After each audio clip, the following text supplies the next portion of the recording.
All praise, glory, and honor most certainly due to the Most High, the God of the patriarchs, Abraham, Isaac, and Jacob, peace in the name of His Son, Jesus. I count it truly a blessing each and every single time that I come before you to preach the word of God, and never do I. It's a light thing to do so. All right, brothers and sisters, I want to get right into today's topic, and I'm responding basically somewhat to a question, because sometimes when you get questions, there's a question on wisdom, and about some have more than others, and just about wisdom. I just want to go over some things briefly to expand somebody's understanding about wisdom. Okay, so let's go to Proverbs and see where wisdom begins with the individual. Okay, it says in verse 7, Proverbs 1:7, it says, "The fear of the Lord is the beginning of knowledge, but fools despise wisdom and instruction." Okay, so when you think about knowledge, the fear, the mindset to show reverence to God is where that begins. Okay, that's where it begins. Because if you have knowledge, wait 1 second. If you have knowledge, you'll understand, or you have knowledge rather to do what he said to do and to know the benefits of it. If you just had knowledge enough to obey, not even trying to figure it out, but just to obey, that will put you ahead of so many people. It said the fear of the Lord is the beginning of knowledge. Once you understand that there's one to be feared, peace to you, Brother Leo.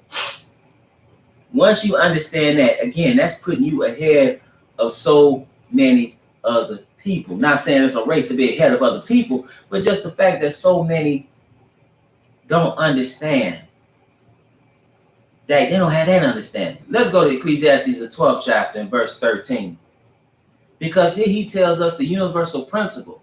Because one of the foundational questions, 3 questions that we deal with as a species, that we have dealt with since time immemorial. How did we get here? What we're supposed to be doing here, and what happens when we die? That's the questions that mankind has been asking since forever, that as long as man has been here. But Ecclesiastes, the 12th chapter, he tells us, because knowledge, the true understanding and wisdom comes from his word, but he says, "And further by these, my son, be admonished, of making many books there is no end, and the much sturdier is the weirdness of the flesh. Let us see the conclusion of the whole matter. Fear God and keep his commandments." Now, he said that the beginning of knowledge is fearing God. Now, why is this so significant?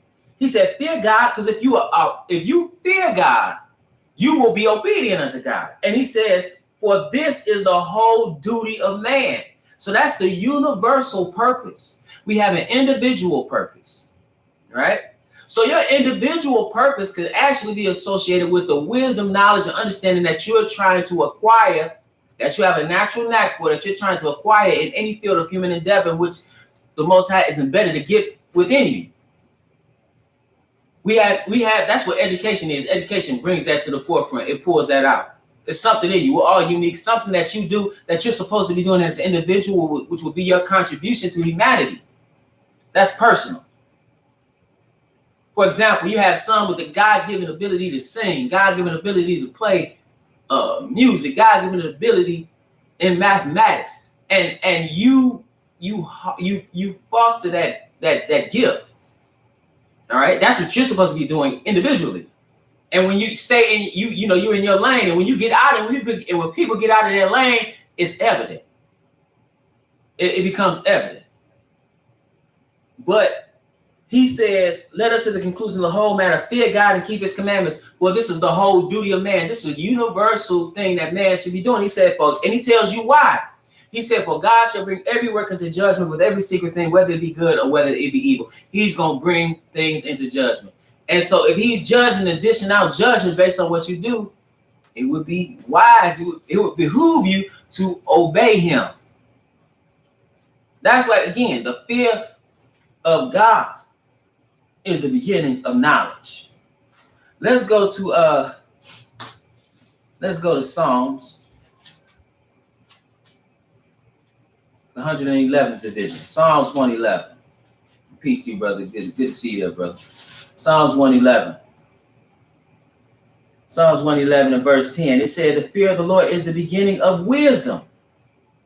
Then it says something. A good understanding have all they that do his commandments.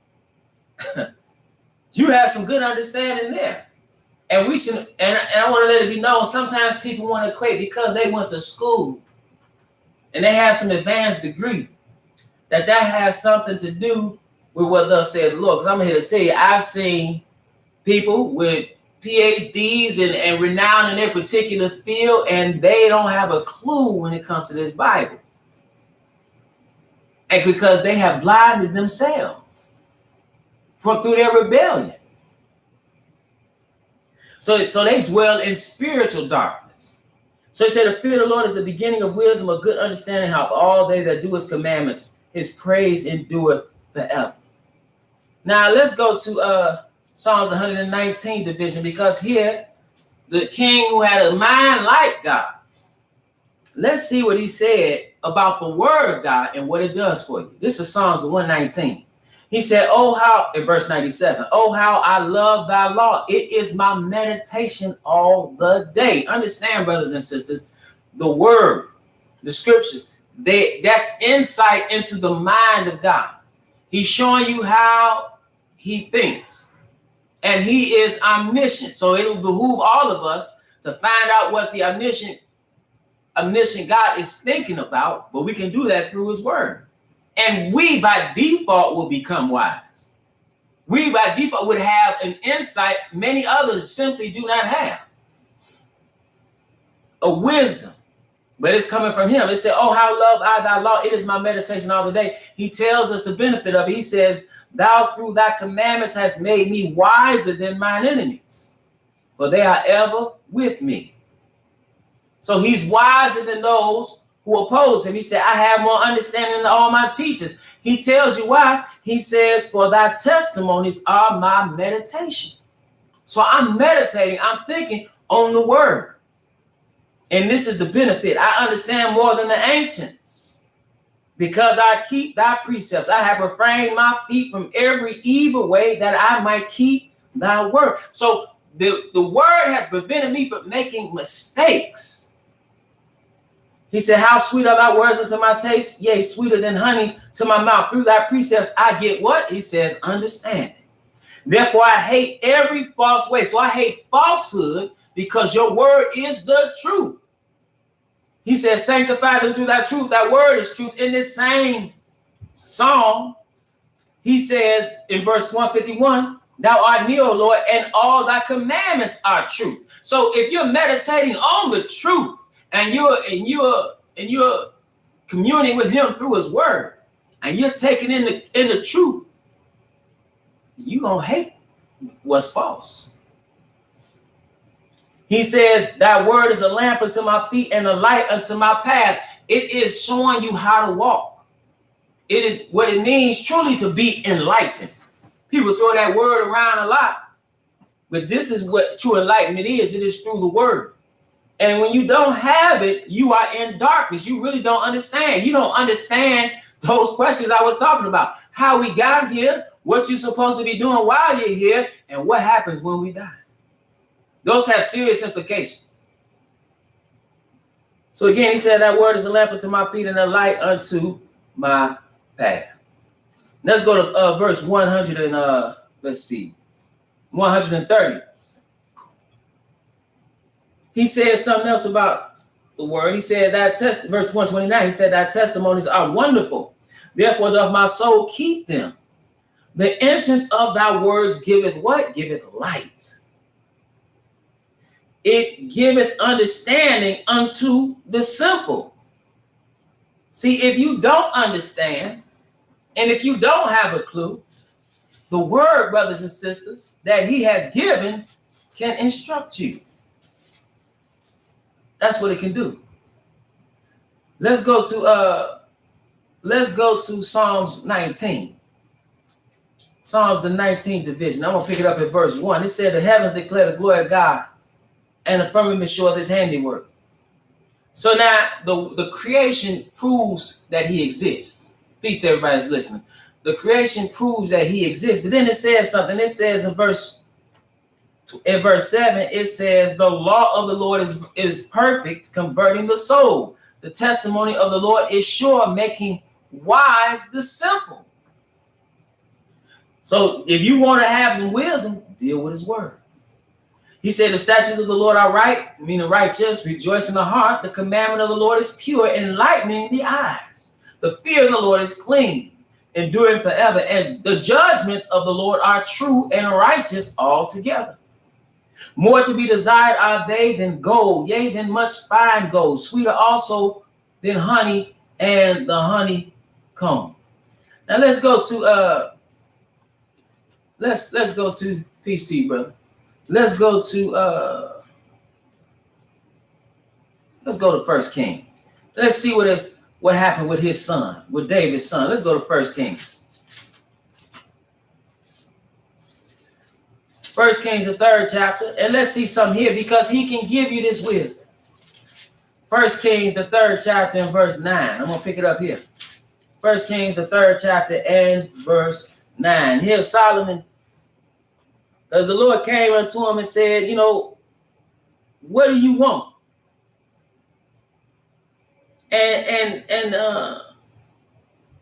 And he said something. He said in verse 9, just getting right to it, he said, give therefore thy servant an understanding heart to judge thy people, that I may discern between good and bad. For who is able to judge this thy so great a people? And he had wisdom, otherwise he couldn't have written the Psalms. And what were the Psalms written for? Let's hold our finger in 1 Kings and let's see. Let's go to Proverbs, the 1st chapter. Proverbs 1. It says in verse 1, the Proverbs of Solomon, the son of David, king of Israel, to know wisdom and instruction, to perceive the words of understanding, to receive the instruction of wisdom, justice, and judgment and equity. Then it says something, to give subtlety to the simple, to the young man, knowledge and discretion. That's what his word can do. He said, a wise man will hear and will increase learning, and a man of understanding shall attain unto wise counsels, to understand a proverb and the interpretation, the words of the wise and their dark sayings. He says, the fear of the Lord is the beginning of knowledge, but fools, again, despise wisdom and instruction. In Proverbs, the 2nd chapter and verse 1, because the question that I had referred to verse 6, but I just want to read right into it. It said, my son, if thou wilt receive my words and hide my commandments with thee, so that thou incline thine ear unto wisdom and apply thine heart to understanding. So if you would hide your commandments within yourself, he says, yea, if thou criest after knowledge and liftest up thy voice for understanding, if thou seekest her as silver and searchest for her as for hid treasure, then shalt thou understand what? The fear of the Lord. That's where it starts. And find the knowledge of God. And it says, for the Lord giveth wisdom. Out of his mouth cometh knowledge and understanding. It comes from him. And you can have it. And here Solomon asked for it in 1 Kings 3 and 9. It said, give therefore thy servant an understanding heart, to judge thy people, that I may discern between good and bad. For who is able to judge this not so great a people? And the Lord gave it to him. Verse 12 said, behold, I have done according to thy words. Lord, I have given thee a wise and understanding heart, so that there was none like thee before thee, neither after thee shall any arise like unto thee. Let's go to James. Let's go to James, the 1st chapter. Because here he tells you something. He says it in verse 5, James 1 and 5, the epistle of James, the brother of Jesus, chapter 1 and verse 5, it says, if any of you lack wisdom, let him ask of God, that giveth to all men liberally, and upbraideth not, and it shall be what? Given him. So you can ask him, but you should seek it. You should meditate on his word, but you can pray for yourself. And when I'm dealing with people, particularly people sometimes in the word that don't quite understand, and even those who are out of the word, they say, will you pray for me? I'll pray for you, but this is what I'm going to pray. Colossians 1. I'm not going to be praying about your foolishness. What I'm going to pray about is found here. I'm going to do what Paul did. This is Colossians 1. Colossians 1 and verse 9. Listen to what he said in this epistle. He said, For this cause, we also, since the day we heard it, do not cease to pray for you and to desire that ye might be filled with the knowledge of his will and all wisdom and spiritual understanding. And that's what I pray for people, that they would come into the knowledge of God and that they would gain his understanding and gain wisdom. And with that, brothers and sisters, I want to remind you, we at the Household of Faith, we meet every Sabbath at 5925 West 25th Avenue in Gary, Indiana at 1 p.m. Central Standard Time. We are open. We live stream right here on the Israel Teach YouTube channel, as well as at www.israelteach.org. If you've been edified through the ministry or would like to leave a donation, you can go to our website, www.israelteach.org, and leave a donation through PayPal. 100% of the proceeds go to the work of the ministry. We also have Bible study every Friday night on Zoom at 8 p.m. Central Standard Time. That's Zoom, the Household of Faith Bible study at 8 p.m. Central Standard Time. The personal meeting ID number is 602-961-1318. So if you have questions, Bible questions that you want to ask, you can come there and ask them. Or if you just want to hear in fellowship, you can do that as well. And finally, there are books that I've written. Into Egypt Begin with Ships, The Pagan Origins of Christian Holidays, Hair Like Wool, Feet Like Burned Brass, The Color of Jesus and Burning Truths Concerning the Messiah, For Then Shall Be Great Tribulation, and In Defense of Biblical Polygyny. All these books are available on Amazon.com, Barnes & Noble, and other places where books are sold. And with that, brothers and sisters, it is always my prayer that you are edified.